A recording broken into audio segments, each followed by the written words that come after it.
KTM Duke 390 2 லட்சம் ரூபாய்க்கு bike வாங்கணும்னு முடிவு பண்ணிட்டு நான் ஏன் 4 லேக்குக்கு டியூக் 390 வாங்கினேன். KTM பைக் வாங்கணும்ன்றது எல்லா மிடில் கிளாஸ் பாய்ஸோட ஒரு கனவு. அதுலயும் டியூக் 390 ஒரு எட்டாக்கனி. பட் என்கிட்ட அந்த சீனே கிடையாது. சரியா ஒரு வருஷத்துக்கு முன்னாடி தான் பைக் வாங்கணும்ன்ற எண்ணமே எனக்கு வந்தது.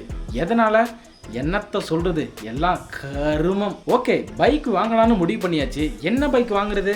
அப்பாச்சி பல்சர் MT-15, அப்புறம் இன்னொருத்தரும் இருக்காரு ராயல் என்ஃபீல்டு புல்லட். இந்த பைக்கெல்லாம் வாங்காம நான் ஏன் KTM செலக்ட் பண்ணேன், அதுலயும் டியூக் 390. ஏன் அதுக்கு முன்னாடி KTMன்ற பிராண்டே என் வாயில வராது. எங்கேயோ ஒரு மூலையில KTM பிராண்டை கேட்டதா ஞாபகம் இருக்கட்டும். நான் பைக் லவர் கிடையாது. எந்த பைக் மேலேயும் எனக்கு ஆசை கிடையாது. ஸ்ட்ரெயிட்டா கார் வாங்கலான்னு தான் பிளான். அதுவும் BMW, ஆடி அந்த மாதிரி.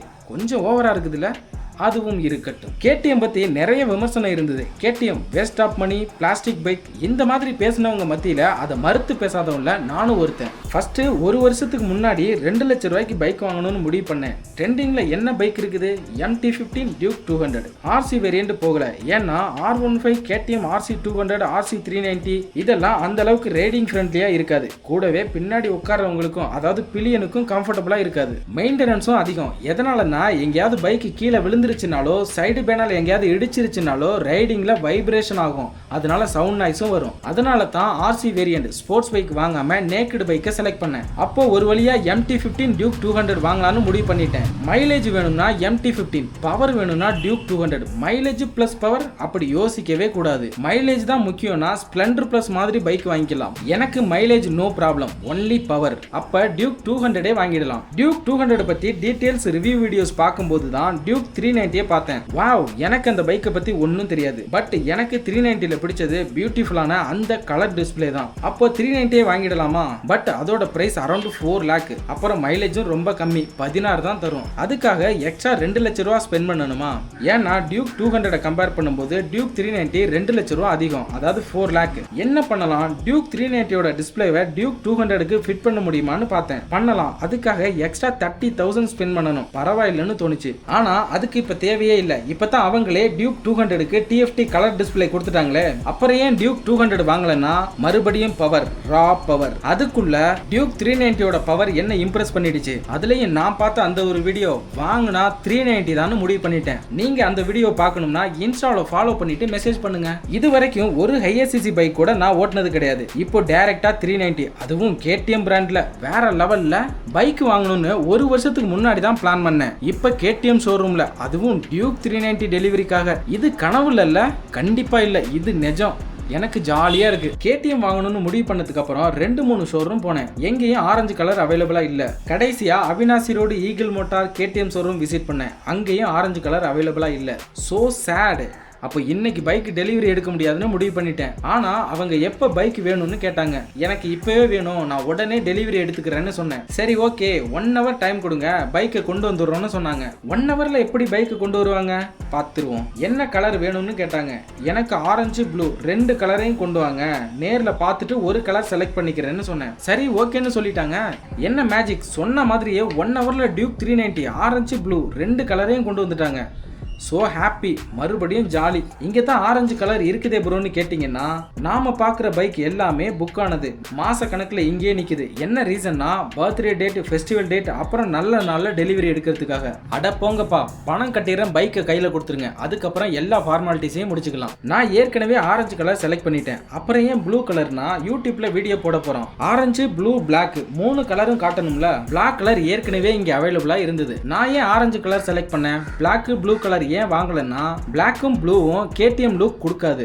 ஆரஞ்சு கலர் தான் KTM லுக்க கொடுக்கும். அதுவும் டியூக் 390 Gen 3 ஒரு அக்ரெசிவான டிசைன். அதுக்கு ஆரஞ்சு கலர் தான் நல்லா எடுப்பா இருக்கும். ஆனா ஆரஞ்சு கலர் மெயின்டெனன்ஸ் அதிகம். அதனால என்ன, PPF ஒட்டிக்கலாம். பிளாக் அண்ட் ப்ளூ ஸ்வீட்டான கலர், குறை சொல்றதுக்கு ஒண்ணுமே இல்ல. கலர் அவங்க உங்களோட சாய்ஸ். முக்கியமா இந்த ஷார்ப்பான அக்ரெசிவ் டிசைனை ஃப்ரண்ட் லுக்லயும் டாப் லுக்லயும் பாக்குறதுக்கு ஆரஞ்சு கலர் தான் பொருத்தமா இருக்கும். ஆரம்பத்துல ப்ளூ கலர் வாங்கலாம்னு தான் இருந்தேன். அப்புறம் மனசு மாறிடுச்சு. இன்னொரு விஷயம், கவாசகி அப்ரலா ட்ரெம்ப் இந்த பைக் எல்லாம் ஏன் வாங்கல? இந்த பைக்குக்கெல்லாம் மெயின்டெனன்ஸ் அதிகம். முக்கியமா ஏதாவது ப்ராப்ளம்னா ஷோரூம் சர்வீஸ் சென்டர் தேடி அலைய முடியாது. பைக் வந்ததுக்கு அப்புறம் ஃபுல்லா செக் பண்ணேன், ஏதாவது ஸ்கிராட்ச் இருக்கா, டேமேஜ் இருக்குதான்னு. அப்படி எதுவுமே இல்ல. செம்ம ஃப்ரெஷ்ஷா அவ்வளவு கிளீனா இருந்தது.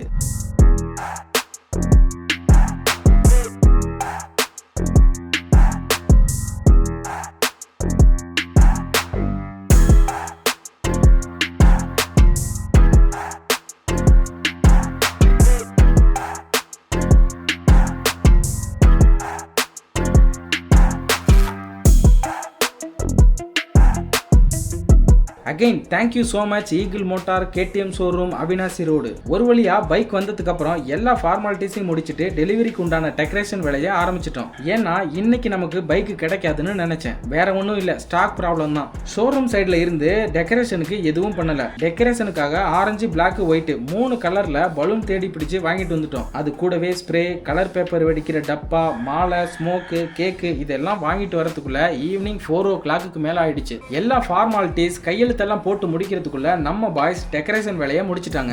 எவ்வளவு இடத்துல சிக்னேச்சர், கையெழுத்து நல்லா லுக்கா போடணுன்றதுக்காக நைட்டு ஃபுல்லா 3 பேப்பர்ல உட்காந்து பிராக்டிஸ் பண்ணேன். பைக் டெலிவரிக்கு இன்ட்ரெஸ்டா வீடியோ எடுக்கும்போது டக்குன்னு ப்ரோ சிக்னேச்சர் மட்டும் போட்டு முடிச்சிருங்கன்னு சொன்னாங்க. சரின்னு பேனாவை பிடிச்சா அவசரத்துல சிக்னேச்சர் மேலையும் கீழையும் கோணலும் மணலுமா போகுது. அதை கண்டுக்காதீங்க. அப்புறம் என்ன, பைக் டெலிவரி தான், நீங்களே பாருங்க. கரெக்டா ஒரு ஊரப்ப எடுக்கணும்.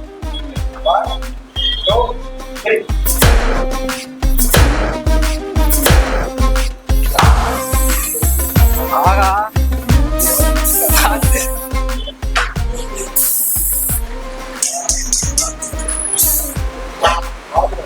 அவரு கம்பெனிக்காக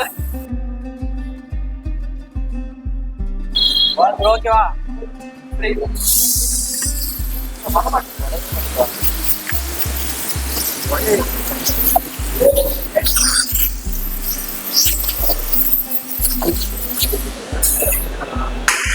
ஓ நூல் ஸ்ப்ரேவா அது?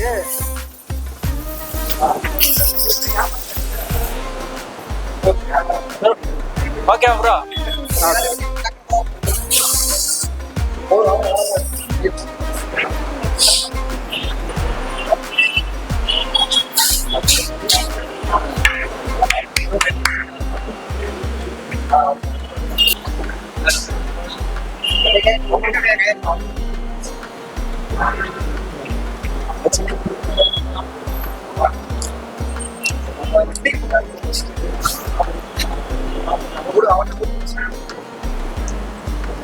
ப்ரோ நம்ம வெளியில ஆர்டர் போட்டு வாழ்த்துக்கள் ப்ரோ.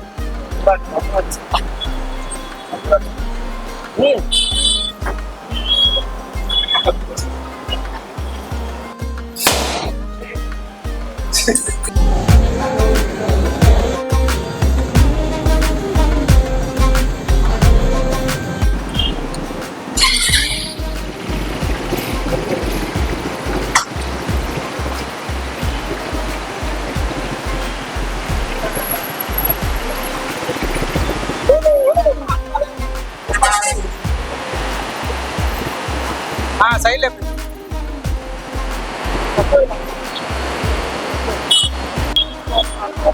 ஓகே கண்டா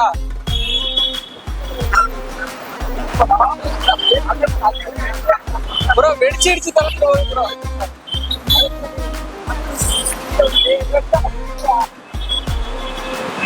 ஓகேவா?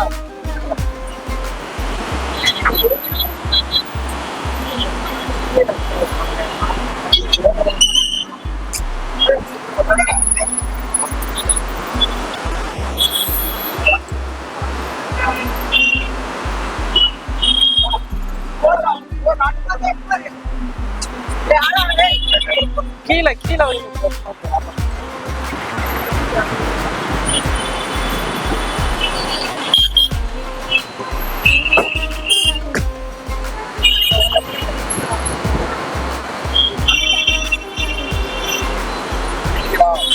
ஃபைனலா பைக் டெலிவரி எடுத்தாச்சு. ஓகே பாய் பாய் தேங்க்யூன்னு சொல்லிட்டு கிளம்பலாம்னா ஷோரூம்ல இன்னும் கொஞ்சம் ஃபார்மாலிட்டிஸ் இருக்கு, எல்லாத்தையும் முடிச்சுட்டு இன்வாய்ஸ் வாங்கிட்டு போங்கன்னு சொல்லிட்டாங்க. அதெல்லாம் நாளைக்கு வாங்கிக்கிறேன்னு சொன்னேன். போலீஸ் பிடிச்சா என்ன பண்ணுவீங்கன்னு கேட்டாங்க. போலீஸ் பிடிப்பாங்களா? ஏன்னா ஆடியோ முடிக்கல. பைக் வாங்கினதுக்கு உண்டான ரிசிப்ட் ஏதாவது வேணும்ல, அப்போ சீக்கிரம் கொடுங்க, நான் பைக் ஓட்டி பார்க்கணும்னு சொன்னேன். இதுல ஹைலைட்டான விஷயம் என்னன்னா, நான் இதை டெஸ்ட் ட்ரைவ் கூட பண்ணி பார்க்கல. பைக் எடுக்கிறது கன்ஃபார்ம் ஆயிடுச்சு, அதுவும் நியூ பைக். அப்புறம் எதுக்கு டெஸ்ட் ட்ரைவ்? கொஞ்ச நேரம் கம்ப்யூட்டர்ல டீடைல்ஸ் எல்லாம் என்ட்ரி பண்ணிட்டு இன்வாய்ஸ் கொடுத்துட்டாங்க. ஜாலி, ஒரு வழியா பைக் டெலிவரி எடுத்தாச்சு. ஸ்மோக் மட்டும் உள்ள அலோடு இல்ல, ஏசி ரிப்பேர் ஆயிடும்னு சொன்னாங்க. அட என்னப்பா, வேற ஏதாவது காரணம் சொல்லியிருந்தா கூட சமாளிச்சிருக்கலாம். எனக்கு ஸ்மோக் பண்றதுல விருப்பம் இல்ல, எல்லாம் கண்டென்ட்டுக்காக தான். பைக் வெளியே கொண்டு வந்து ஸ்மோக் பண்ணி மாலை கட்டிட்டேன். இதுல முக்கியமான விஷயம் என்னன்னா, ஷோரூம்ல பைக்கை 3 days கழிச்சு தான் கொடுப்பேன்னு சொன்னாங்க. என்ன ரீசன்னா, ஆடியோ முடிக்கணும். ஆடியோ முடிக்காம பைக்கை வெளியே கொடுக்க மாட்டாங்க. அப்படி நாம அடம்பிடிச்சு வாங்கிட்டு வந்து ஏதாவது ஆக்சிடென்ட் ஆயிடுச்சுன்னா நமக்கு பணமும் கிடைக்காது, பைக்கும் கிடைக்காது, நம்ம மேல தப்பே இல்லைன்னாலும். அதனால டோன்ட் டேக் ரிஸ்க். பட் நான் முன்னாடியே சொல்லிட்டேன், மணி பே பண்ணிடுறேன், பைக்கை உடனே டெலிவரி கொடுத்துருங்கன்னு. ஓகேன்னு சொல்லிட்டாங்க. ஆனா ஒரு கண்டிஷன், அப்ப பைக்கை வெளியே எங்கேயும் ஓட்டாதீங்க, வீட்லயே வச்சுக்கோங்க. ஆடியோ முடிச்சதுக்கு அப்புறம் பைக்கை வெளியே எடுத்து ஓட்டிக்கலாம்னு சொன்னாங்க. நானும் ஓகேன்னு சொல்லிட்டேன். நான் ஏன் அப்படி வாங்கிட்டு வந்தேன்னா, பைக்கோட ஃபர்ஸ்ட் லுக் வீடியோ எடுக்கணும், ரீல்ஸ் எடுக்கணும்ன்றதுக்காக மட்டும்தான். பைக் ஆர்டிஓ முடிக்காம ஏதாவது ஆக்சிடென்ட் ஆனாலோ, பைக்ல ஏதாவது ஸ்கிராட்ச் இருந்தாலோ, பைக் 100 கிலோமீட்டருக்கு மேல ஓடி இருந்தாலோ ஆர்டிஓ முடிக்கிறது ரொம்ப கஷ்டம். ஆர்டிஓ கையெழுத்து போட மாட்டாங்க, ஃபைன் பே பண்ற மாதிரி இருக்கும். அதனால நீங்க பைக் டெலிவரி உடனே எடுத்தீங்கன்னா எங்கேயுமே ஓட்டாம வீட்லயே வச்சுக்கோங்க, உங்க சேஃப்டிக்காக தான். ஃபைனலா பைக் எடுத்துட்டு ஹோட்டல் போய் எல்லாரும் சாப்பிட்டுட்டு வீட்டுக்கு போறதுக்கு 8 மணிக்கு மேல ஆயிடுச்சு. நம்ம சேனல்ல கண்டினியூஸா டியூக் 390 பத்தின அப்டேட் போடுவோம். மறக்காம நம்ம சேனலை சப்ஸ்கிரைப் பண்ணிட்டு பெல் ஐக்கான் அழுத்தி ஆல்ல போட்டுக்கோங்க. பாய்.